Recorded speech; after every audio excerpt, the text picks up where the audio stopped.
Olá pessoal, tudo bem com vocês? Bom, vim aqui para fazer o vídeo de leituras de maio e livros novos na minha estante em maio. Bem empolgada, acho que teve algumas leituras bem legais esse mês. E bom, pessoal, antes da gente falar sobre os livros aqui, eu queria fazer um convite. Fim de semana que vem, dia 7 de junho, eu vou estar em São Paulo para lançar a segunda edição do Na Livraria com Orwell, que é um livro que eu organizei com a Lote 42, então eu selecionei textos do Orwell que tem a ver com livrarias, livros, literatura, e traduzi esses textos, e agora está saindo uma segunda edição. A edição que eu tenho aqui é a primeira, tá? Eu ainda não tô com a edição nova em mãos. Ela tem uma carinha parecida, mas ela ficou um pouquinho diferente, ela não tem os carimbos manuais e tal, mas vou colocar a imagenzinha para vocês. É um projeto pelo qual eu tenho muito carinho, então vai ser muito legal estar em São Paulo para lançar o livro aí. A gente vai ter então um evento, eu vou deixar as informações na tela e ali embaixo também certinho, mas é uma conversa com o Rafael Caleb e o Ian da Lote 42 sobre o livro, sobre livraria, sobre como o Orwell ressoa ainda hoje. Enfim, o pessoal que às vezes fica me pedindo para ir para São Paulo, tá aí a sua chance, estarei em São Paulo. E espero poder conhecer alguns de vocês por lá. O primeiro livro que eu li esse mês foi um livro muito gostoso, uma surpresa muito boa, que foi o Eu, de um Acidente ou de Amor, do Louis Demey, eu acho que fala.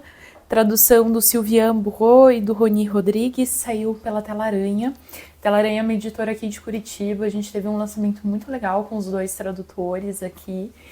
E foi um livro muito, muito, muito legal, porque o autor ele faz esses poemas sem verbos, e são poemas em prosa sem verbos, enfim, é um tipo de coisa que eu pessoalmente diria que é prosa, apesar do autor, da editora, enfim, estarem colocando como poesia, enfim, esses textos que misturam ali gêneros também, né?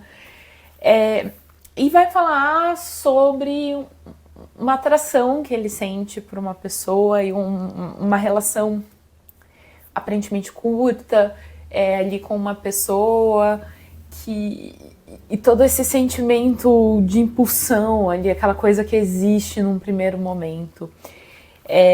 E foi muito gostoso encontrar esse texto que brinca tanto com linguagem, ao mesmo tempo que faz com que os tradutores também brinquem bastante com a linguagem. Eu acho que eles fizeram um trabalho muito legal. O pessoal do francês, esse livro é bilíngue, então quem tem vontade de ler em francês também acho que é um livro legal para dar uma olhadinha. Eu vou ler o primeiro texto para vocês. Eu, Adrien, e Adèle mente. Ela minha obsessão. Seus grandes olhos verdes no meu olhar me loucura. Embriaguez de Adèle. Ontem à noite ainda, aqui mesmo, sentado de pernas cruzadas após o amor e garrafas de vinho branco morno. Adèle, apenas Adèle. E ele tem um ritmo muito legal, o livro é bem curtinho, é esse tipo de livro que se você quiser ler numa sentada dá, mas se você quiser ir curtindo e ler ele mais separado, assim, por mais tempo também dá. E muito poético essas imagens desse relacionamento, desse desejo, dessa vontade de estar com o outro, né? Enfim, recomendo muitíssimo, gente. A Tela-Aranha tem um trabalho muito legal, tá fazendo várias edições legais e recomendo dar uma olhadinha no site como um todo. Eu vou falar de mais um livro deles aí em breve, mas gostei muito, muito, muito desse. Bom, depois disso, li um dos livros do momento, tá aqui, O Orbital, da Samantha Harvey, com tradução do Adriano Scandolara, edição pela DBA, outro livro que eu gostei muito. Eu escrevi uma resenha sobre ele, então imagino que vai sair logo. Quando eu tiver publicado, eu deixo o link para vocês. Mas enfim, é um romance que se passa numa estação espacial, são 6 pessoas nessa estação, e a estação faz a gente tem um período de 24 horas, né? A estação faz várias voltas ao redor da Terra nesse período, mas é um período de 24 horas terrestres, digamos assim. E a gente tem um pouco a rotina dessas pessoas. Ele é um livro eu diria que ele é um livro muito sobre contemplação, é a gente contemplando essas pessoas e essas pessoas de vez em quando contemplando a Terra. A rotina deles é muito rígida, muito fechada, né? Eles têm ali uma coisa para fazer, é muito caro mandar pessoas para o espaço, então elas não estão lá à toa, né, com tempo para matar.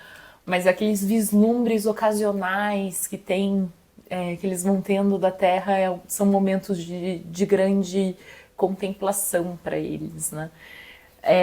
E é um livro muito bonito, porque eu acho que ela vai para um caminho meio filosófico de questionar o que é a vida, o que é a humanidade, o que a gente está fazendo, o que a gente está fazendo com a Terra.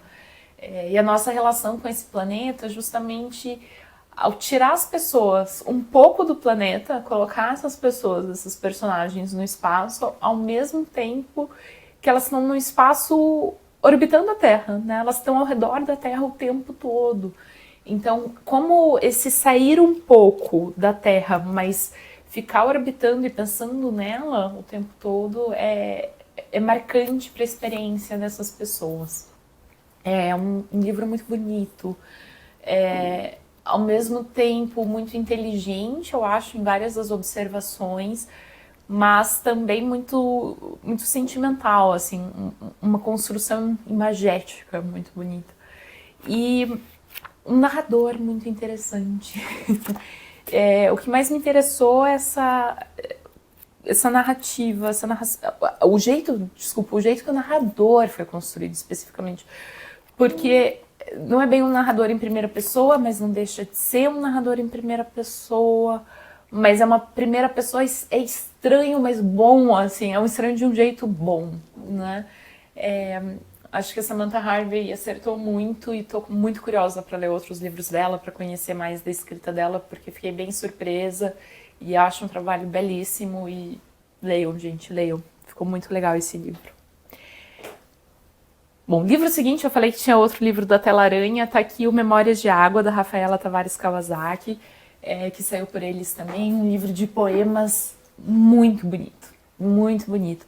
Eu tive a alegria de fazer um vídeo com a Rafa, então eu vou deixar o link aqui para vocês assistirem. Eu fui lá na casa dela, visitar ela, conversar um pouco sobre o que estava atrás desse livro, sobre os novos projetos dela, sobre referências, os livros que ela gosta. E a gente deu uma fuçada lá na estante dela, coisa que eu amo, ver as estantes de outros leitores e conversar sobre essas influências. Enfim, é um vídeo que eu gostei muito de fazer e espero que vocês gostem de assistir também.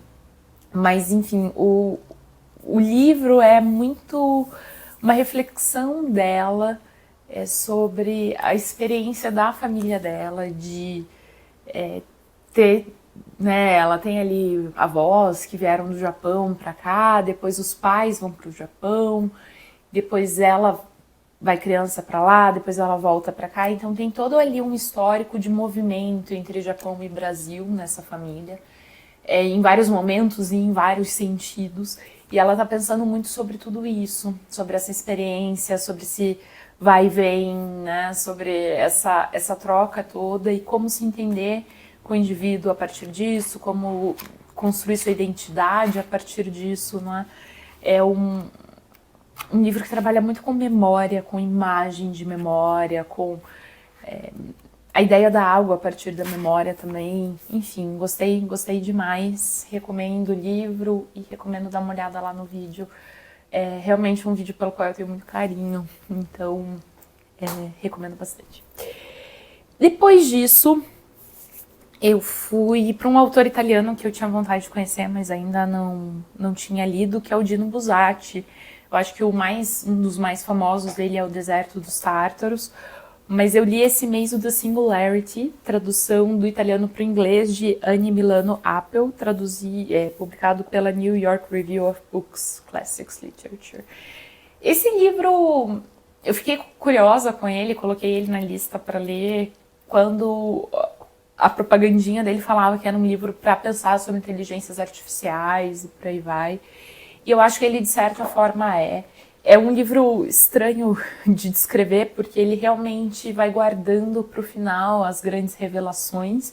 Então, falar sobre o enredo dele parece muito spoiler, mas basicamente a gente tem um cientista que é convidado para ir fazer parte de uma missão super secreta, e o governo não tá ali falando muito sobre o que está acontecendo, então ele e a esposa vão para esse lugar meio sem saber. A esposa acha que vai ser uma bomba nuclear, que, né, o projeto que estão chamando ele para participar seria uma bomba nuclear. Eles vão e no fim acaba sendo uma espécie de inteligência artificial, ali, um supercomputador que poderia desenvolver sentimentos, inteligência, percepção e por aí vai. E a gente vai ter o desdobramento disso. Tô sendo vaga para não dar spoilers. É um livro que eu fiquei pensando muito sobre ele, na realidade, porque quando eu fui lendo, eu fui ficando desconfortável, eu fui pensando várias coisas, mas todas as coisas que eu fiquei pensando depois foram bem interessantes. Então é aquele tipo de livro, o livro em si, eu não sei se eu recomendo, não sei se eu gostei do livro, mas eu gostei da experiência de ter lido o livro e pensado sobre o livro, então às vezes, sei lá, será que eu realmente não gostei do livro? Enfim, é esse tipo de situação. O que me interessou mais pensar sobre ele é, no fundo, a representação, a construção das mulheres. Tanto essas esposas dos cientistas, mas a relação específica que um cientista tem com a ex-esposa, ele é viúvo, né, na realidade, então com a esposa falecida dele. E essa imagem, essa saudade que ele tem e até onde isso vai na narrativa, porque a gente vai ter uma relação dessa inteligência artificial com essa esposa que faleceu e a maneira com que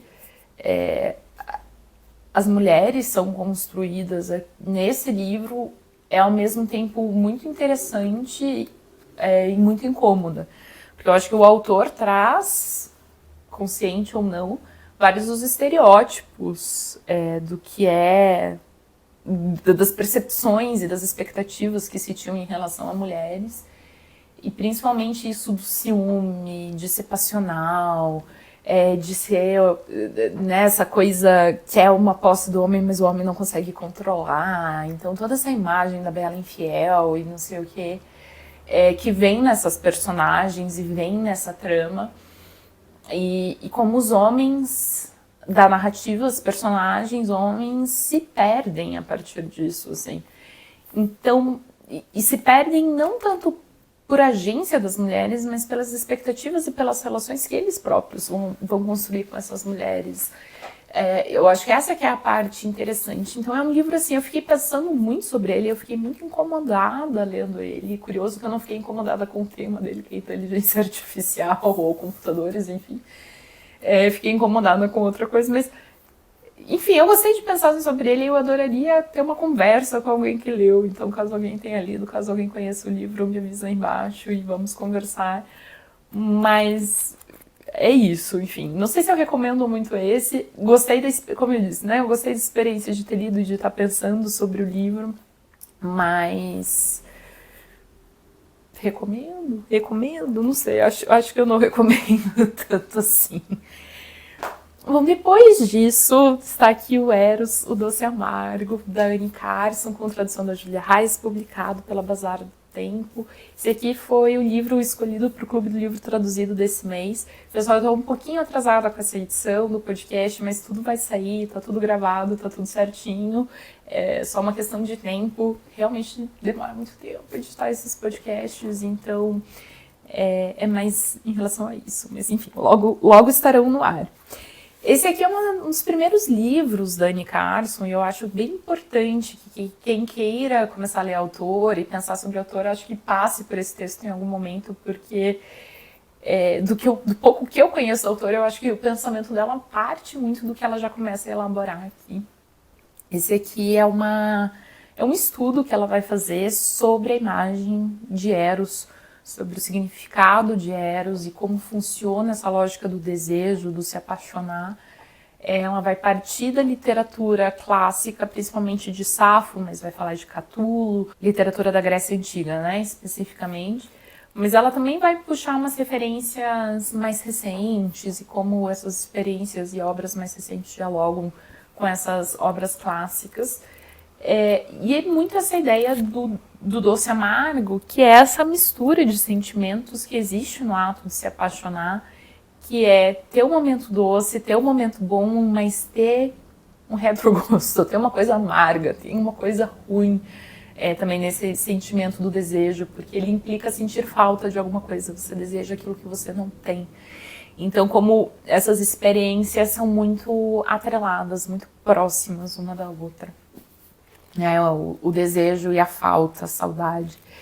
E é um livro muito, muito gostoso de ler, né? Quando a gente fala tudo isso, parece que vai ser um livro super teórico, difícil, né? E tal, mas não é o caso, assim, o jeito que a Carson escreve é muito, muito bonito e tem trechos dessas obras, então a gente consegue super acompanhar o raciocínio dela, enfim. A conversa com a Júlia, né, a tradutora do livro, foi muito legal. Então eu realmente vou trabalhar logo, gente, para esses podcasts irem pro ar. Mas recomendo desde já o livro e, enfim, a gente também vai conversar mais sobre ele, né? Bom, como maio é meio que o mês da ficção científica, né? A gente tem essa data de 4 de maio, May the 4th, que lembra May the Force Be With You, Star Wars, que a força esteja com você. Eu tentei pegar umas leituras meio de ficção científica, né? Então vocês podem ver o Dino Buzzati, já tava mais nessa vibe, o Orbital já tava um pouco mais nessa vibe. E um que tava aqui em casa, que eu tava com bastante vontade de ler, é o Diná Fantástica. A gente tem aqui 2 livros da Diná Silveira de Queiroz, que é uma escritora brasileira, que está sendo recuperada, belamente recuperada pela editora Estante, que tem publicado vários dos livros dela. E eles publicaram, então, 2 livros de contos que ela publicou, que é o Eles Herdarão a Terra e o Comba Malina. Eu tenho muita dificuldade de falar Comba Malina, sempre que eu quero colocar um R a mais ali. E publicaram, então, nesse volume. E tá muito legal, foi muito legal para mim conhecer essa obra. Os textos, o primeiro, né, o Eles Herdarão a Terra, foi publicado em 60 e o Comba Malina em 69. É o período que começa, né, a ditadura militar começa bem ali no meio, então só pra gente localizar um pouco o período. E foi uma descoberta muito interessante, porque, de certa forma, eu acho que a gente encontra alguns estereótipos do gênero de ficção científica aqui. Então, até que no fundo, não tanto estereótipo da ficção científica necessariamente, mas a gente encontra alguns estereótipos daquela coisa mais teoria da conspiração da ficção científica, assim. Então, aquela imagem mais estereótipo de ET, por exemplo, que eu acho que era super comum nessa década. Então a gente tem quase uma ficção científica meio vintage, digamos assim, porque dá para pensar como o pessoal dali de 60 estava pensando em ficção científica, o que eu achei muito divertido. O primeiro conto chama Universidade Marciana, é muito interessante porque começa num Rio de Janeiro meio apocalíptico, assim, porque o Rio de Janeiro tinha deixado de ser capital do Brasil fazia não tanto tempo, né, que a gente tinha movido a capital para Brasília, e o Rio de Janeiro é apresentado como uma coisa meio abandonada, já meio tomada pelo mar e tal. E um cara vai meio que... começa meio por acaso a ter ali contato com alienígenas e vai fazer parte de um encontro com várias pessoas do mundo que supostamente estavam prontas para receber essas mensagens e tal, por isso Universidade Marciana. E essa ideia, né, de vida em Marte também, enfim...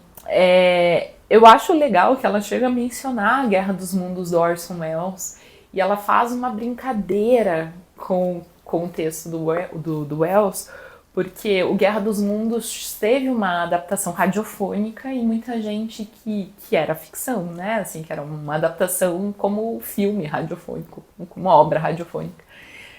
E muita gente que ouviu isso por acaso, ligou na rádio e estava passando aquilo, realmente achou que aquela invasão alienígena estava acontecendo, né? Então criou ali, na época, meio que um mal-entendido que criou um pânico entre algumas pessoas mal avisadas. E ela vai mencionar isso vai fazer ele parte do enredo desse ponto, e eu achei uma saída muito interessante da Diná brincar com isso na narrativa dela. E a impressão que eu tive desse livro, que é uma impressão que eu já tinha um pouco do Floradas na Serra, que é o outro livro que eu li dela, é que ela é uma grande leitora e que ela tá tentando dialogar muito e se inserir muito nas coisas que ela tá lendo, porque ela parece ter muitas referências diferentes. Então, ao mesmo tempo que ela vai falar do Guerra dos Mundos, ela também tem um outro conto que se aproxima muito de realismo mágico. Ela vai para muitos caminhos diferentes, esses contos apresentam saídas diferentes pra gente, assim como Floradas na Serra lembra um pouco A Montanha Mágica, do Thomas Mann. De assunto, de partida, não é uma cópia, ela traz muitas coisas diferentes para esses textos, mas me parece que ela é uma leitora muito inteirada do que está acontecendo e está lendo muita coisa e está tentando dialogar e trazer um pouco dessas coisas para o Brasil, de localizar essas coisas no Brasil e de tentar falar, olha, a gente também consegue fazer esse tipo de coisa. E isso está sendo uma descoberta muito interessante dessa Dinah. Eu teria muita vontade de conhecer, não sei se esse trabalho existe, imagino que alguém já tenha pensado em investigar os livros da Dinah, o que ela lia e tal, porque eu acho que deve ser fascinante, porque dá para ver essa diversidade na escrita dela. Tem um outro conto, o Carioca, por exemplo, é super mais de robô, uma coisa que me lembra um pouco mais Asimov, relacionado a um cara cientista que desenvolve robôs e um relacionamento amoroso ali que ele tem, que vai mudar um pouco as coisas.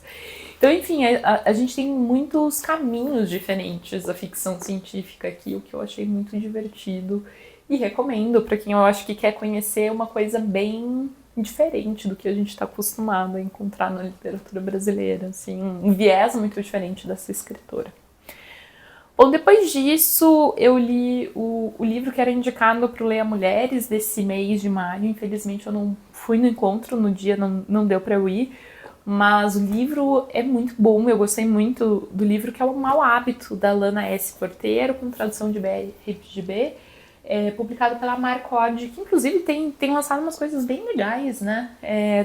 Tô de olho neles, estou achando algumas coisas bem divertidas.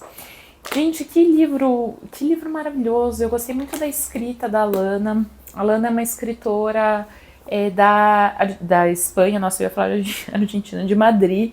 Ela é medievalista de fundação, isso quase não aparece, a gente mal percebe isso no romance.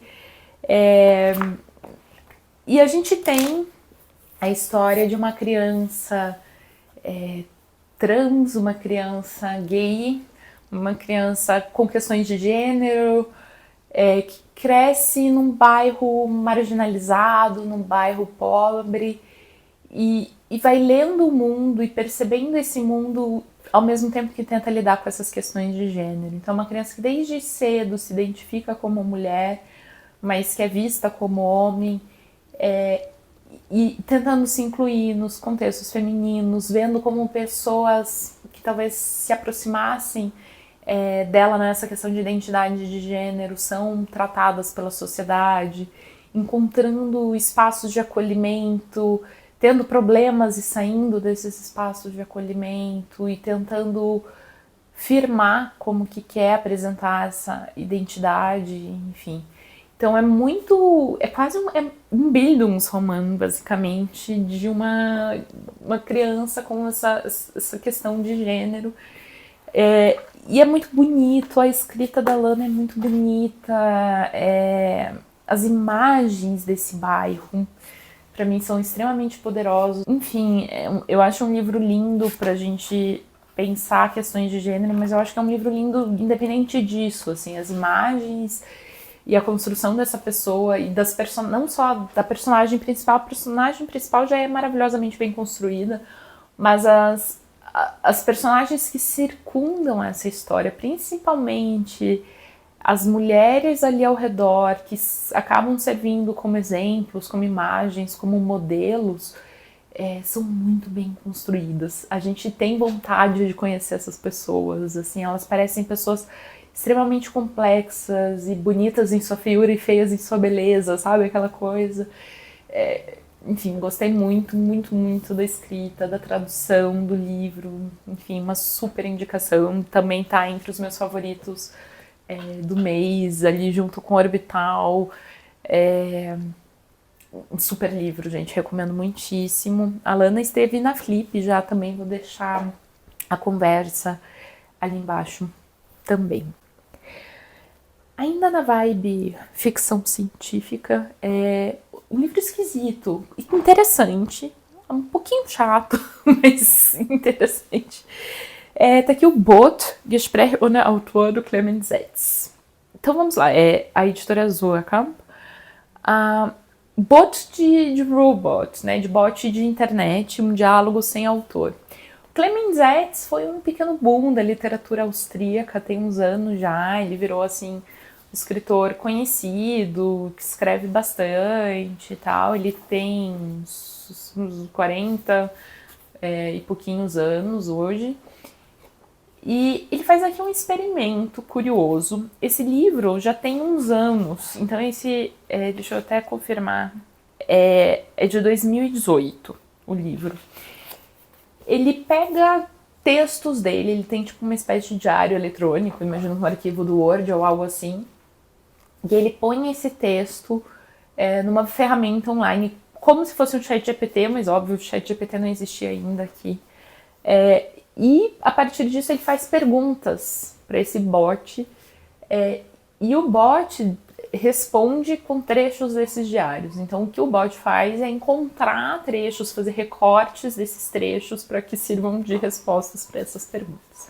Então tem um pouco isso, assim, o Clemens Zetz escreveu tudo que está aqui, mas ele não escreveu tudo que está aqui no contexto de respostas para essas perguntas, né? Ele escreveu ali ao longo de períodos da vida dele como diário.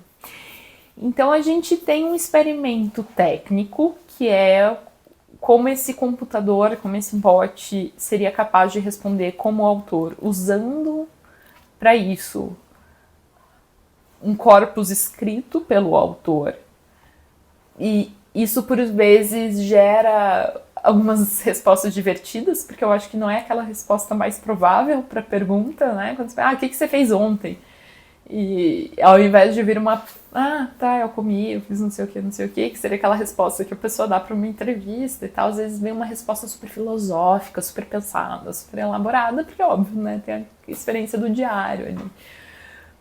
E ao mesmo tempo eu achei uma experiência divertida, um jeito diferente de apresentar um diário de escritor pra gente, né? Quando a gente pensa que, no fundo, o que a gente tá lendo ao ler o bot é ler o diário do Clemens Zetz, a gente tem uma estrutura muito diferente, porque, em geral, o diário a gente tem aquilo, né? Dia, tal, dia seguinte, tal, ou pelos dias, tal. Mas a gente tem essa apresentação cronológica e linear de um diário, e aqui ele mexe com essa apresentação típica do diário ao fazer uma espécie de, como que a gente pode chamar isso? Uma separação temática aleatória, eu diria. Então é divertido, de vários sentidos é divertido. Dito isso, também tem algumas vezes é meio nada a ver, nem tudo é super interessante. Bom, eu acho que qualquer pessoa que já leu um diário de escritor sabe que tem umas coisas que não são grandes coisas, né? Assim, tem coisas que dá para passar. Eu gostei de ter lido o livro, eu gostei da experiência de ler o livro, porém eu espero que não se torne algo que muita gente vai tentar na literatura. Assim, eu espero que não seja uma tendência agora começar a fazer livros com... será que a gente consegue fazer isso com a ficção, com a inteligência artificial ou tal, não sei o quê, porque eu acho que a gente vai cair numa coisa muito mesmo do mesmo, assim, né? Eu acho que de novo, reitero, antes do ChatGPT, né? Mas, enfim, é isso. Gostei da experiência, gostei de pensar coisas a partir do livro, mas também outro texto não muito imperdível. E, por fim, um livro que eu terminei de ler hoje, o último dia de maio. Tá aqui o Big Loira e Outras Histórias de Nova York, da Dorothy Parker, com tradução do Rui Castro, saiu pela Companhia das Letras. Essa edição que eu tenho aqui já é uma segunda reimpressão, se eu não me engano, mas é da década de 94. Foi publicado em 94, mas é um livro que teve uma edição recente, que eu saiba a mesma tradução, não sei se eles mudaram alguma coisa, mas vou colocar a capinha aí. Eu tenho tentado ler algumas coisas que já estão aqui na minha estante há mais tempo, e esse aqui era um deles, que estava aqui em casa desde 2014, uma troca do Scooby, inclusive. Eu gostava muito de trocar livro no Scooby, faz tempo que eu não faço isso, mas quem sabe eu não volto. Era muito legal, muito, muito, muito legal. Eu nem sei se existe mais essa opção no Scooby, preciso fuçar. Gostei muito de ler esse livro. A Dorothy Parker é uma escritora de Nova York, nasceu em 1893. E aqui a gente vai ter vários contos ali da década de 20 e 30. Então tem muito um clima de festa, de paquera, de namoro, de relacionamento que eu acho que a gente tende a associar com os Fitzgerald, né? E eu gostei muito, principalmente, de quando os personagens falam. Então, ou quando a gente tem contos em que duas personagens estão conversando, ou alguns contos que ela tem também em primeira pessoa, que a gente tem só uma pessoa falando, assim, um momento. Eu acho que ela constrói isso muito bem, muito bem. E a gente tem desde, sei lá, um casal recém-casado, assim, tipo, acabou de sair do casamento, indo pra lua de mel, tendo umas briguinhas, uns ciúminhos e uns... Como que a gente acha essa dinâmica entre a gente agora. A gente tem um ponto que é o último encontro de um potencial casal, mas um fala ali uma coisinha errada e a coisa vai desembocando, e as pessoas terminam num climão de nunca mais se ver. O primeiro, eu gosto muito do primeiro, que se chama Valsa, que é todo o pensamento de uma menina, né, ali, o fluxo de consciência de uma menina que aceita dançar com um cara que ela não queria dançar, porque era isso que as moças tinham que fazer, tinham que dançar com quem pedia, não podia dizer não, e tudo que fica perpassando ali a cabeça dela enquanto tudo isso está acontecendo, e ela pensando sobre essas convenções e os desejos e vontades dela. Então a gente tem esses pequenos momentos da vida dessas pessoas que também revelam muito do que era viver nessa sociedade, né? O Big Loira, o conto aqui dá título ao livro, é um conto com uma mulher que já casa um pouco mais velha, ela trabalhava no comércio, o casamento dá muito errado, mas como a solução para a mulher era ser casada e como que ela vai se virar depois disso, que ela não é mais casada, né? Essa coisa do ser acompanhante de homens e tal. Eu gostei muito de como ela escreve essas vozes das personagens. Eu acho que tem um ou outro texto que são mais carregados no narrador em terceira pessoa, que eu gostei um pouco menos. Eu realmente acho que ela é melhor nessa parte da voz das personagens, e as pessoas que ela cria são fascinantes, assim. Não são necessariamente pessoas boas, mas pessoas fascinantes em termos de ler essas pessoas, né?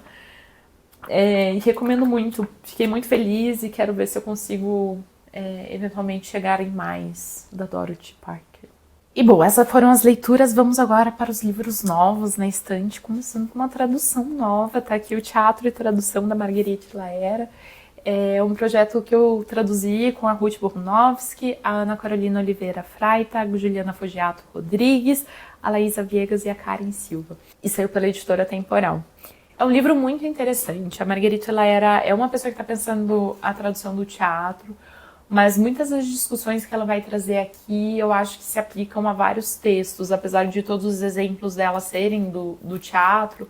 Ela vai falar muito sobre diálogos entre culturas e como trazer esses textos para um outro país e o que significa receber um texto de outro país. E isso acho que causa ali toda uma reflexão que eu com certeza vou levar para minha experiência de tradutora muito além. Esse aqui foi um projeto muito interessante, né? A gente tem tantas tradutoras no livro porque foi um projeto da universidade. Então era uma disciplina de tradução da graduação em letras de 2022. Eu estava fazendo meu estágio de docência da época do doutorado nessa disciplina, por isso que eu estou envolvida. E durante a disciplina os alunos traduziam e a gente ia discutindo em turma as questões de traduzir um texto como esse. Depois que o texto foi para a editora, as 4 meninas toparam continuar traduzindo e eu e a Ruth finalizamos a edição e né, a gente supervisionou ali o trabalho, digamos assim. E é um trabalho lindo e ter ter tido a chance de... É tudo meio meta, né? A gente tá ensinando tradução, traduzindo um livro que ensina a tradução. Mas foi uma experiência muito rica, eu acho, para todas as participantes, assim. E o livro é maravilhoso, assim, realmente um livro que nos ajuda a pensar muitas coisas sobre tradução, sobre diálogos entre culturas, sobre teatro, enfim, sobre muitas coisas. Então eu recomendo bastante quem tem interesse em pensar sobre a tradução como um todo. Eu acho que é um livraço. Algumas compras e alguns recebidos. Aqui nas compras está o Memória de Menina, da Annie Ernaux, mais um livro dela, tradução da Mariana Delfini. Com bastante vontade de ler esse aqui, vou tentar fazer vídeo quando eu chegar nele. Comprei também O Colibri, do Sandro Veronese, da Autêntica Contemporânea, com tradução da Carina Giannini. É um dos autores que vem para Flip, tô separando algumas coisas, vocês vão ver, tem mais uma autora da Flip aqui na pilha. Quero ver se eu consigo fazer uns vídeos até lá. Bem animado, eu comecei a ler esse aqui na livraria, assim, os primeiros capítulos, e acho que vai ser uma leitura bem interessante. O João, muito querido, o João tem uma newsletter muito legal e um grupo de leitura, enfim, vou deixar os links do João aqui embaixo, mas ele veio visitar Curitiba, a gente saiu para comer umas coisinhas e ele me deu de presente o Übersetzungen, da Yoko Tawada, Retrato de uma Língua e Outras Criações, tradução da Mariana Ingenfritz Daut e Gerson Roberto Neumann, saiu pela Class, que é um selo da Bestiário. Eu, curiosamente, já tenho outro livro da Yoko Tawada que saiu pela sua coleção, mas não tinha esse especificamente. Esse Übersetzungen é um neologismo que ela cria a partir de Übersetzung, que é a tradução. Só que esse Z é de mar, de lago, de água, então essa ideia de línguas através da água, enfim, é um pouco o neologismo, e estou bem curiosa. Eu conheço um dos ensaios que está nesse livro, mas não conheço todos, então estou com bastante vontade de ler esse daqui. Um livro que eu acabei comprando em inglês por falta da edição brasileira, porque ele já foi traduzido, que é o A Porta, da Magda Szabo, então The Door aqui. Essa edição tem uma introdução da Ellie Smith e a tradução... Cadê a tradução? De Lane Briggs. Eu fui comprar a edição brasileira, eu sei que saiu pela Intrínseca e não achei, tá caríssimo nos sebos, e daí eu, enfim, comprei em inglês. Enfim, depois disso a companhia me mandou bastante coisa e eu comprei um livro deles também. Mas enfim, eu recebi o Primeiro Leitor, ensaio de memória do Luiz Schwartz, bem curiosa para ler esse daqui. O Schwartz é editor da Companhia das Letras, né? E eu acho que ele tem uma experiência com muitos autores, então acho que vai ser bem interessante ver essa história. Tô aqui também com Horas Azuis, da Bruna Dantas Lobato. Tô bem curiosa com esse daqui. A Bruna Dantas Lobato é brasileira e foi morar nos Estados Unidos. Agora ela tem um projeto muito legal de tradução, de traduzir brasileiros para o inglês. Ela, inclusive, ganhou um prêmio por ter traduzido o livro do Stêncio Gardel, que me fugiu o nome agora, mas a capinha dele vai estar aqui. Ela traduziu para o inglês e eles foram premiados. Um momento muito bonito da literatura brasileira em tradução. E ela escreveu esse livro sobre essa experiência de ser imigrante. E ela escreveu em inglês e ela mesma que traduziu para o português. Então estou bem curiosa para encontrar essa voz de autora dela também. Outro livro que eu tô com muita vontade de ler é Sobre Loucura de uma Mulher, da Astrid Hurma, com tradução da Maria Ângela Guimarães. A Astrid é de Paramaribo, né, a capital do Suriname, escreve em holandês, então tô muito intrigada para ver como essa questão ali colonial talvez apareça aqui no texto. Da companhia recebi ainda o Pornotopia, do Paulo Preciado, bastante vontade de conhecer coisas do autor, já tenho algumas coisas dele aqui em casa, e é um estudo sobre a revista americana Playboy. Ele vai falar aqui sobre o debate da pornografia e, enfim, como isso ajudou a construir a soberania masculina e heterossexual, enfim. Da companhia ainda, o último que eu recebi foi o Astrologia, da Liv Strömquist, que é a escritora, né, a outra escritora da Flip que eu falei, tradução do sueco da Christian Lee Garrubo. E eu comprei daí Na Sala dos Espelhos, que era o único que eu não tinha, a tradução também é da Christian. Estou pensando em fazer um vídeo em breve sobre os livros da Liv. Também vamos ver se eu vou ter tempo, se esses planos que eu tenho na minha cabeça vão dar certo. Mas, enfim, bem curiosa com esses dois. Eu acho que o livro que eu conheço dela é um quadrinho de não ficção, e eu acho que ela faz isso muito bem. Então, estou bem curiosa para encontrar esses textos dela. Bom, pessoal, é isso. Esse foi o mês de maio por aqui, em termos de livros e de leituras. Me contem se vocês já leram alguma dessas coisas, o que vocês acharam e o que vocês andaram lendo de bom por aí também. Espero que vocês tenham gostado. Até a próxima. Tchau, tchau.